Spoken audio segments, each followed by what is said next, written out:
Welcome, in front of me is a OPPO Find X8, and today I'll show you how you can hard reset this device through settings.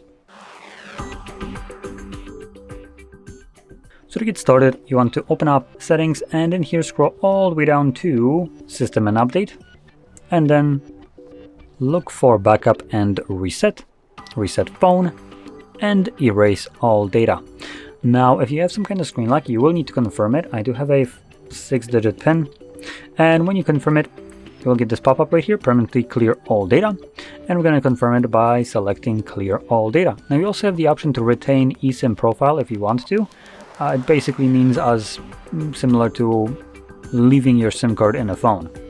So I'm going to select clear all data, which would also include eSIM profile.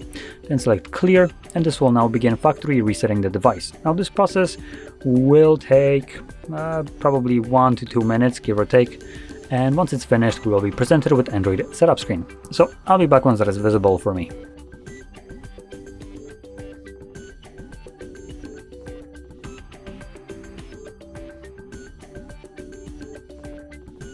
And as you can see, the reset is now finished, and you can set up your device however you like.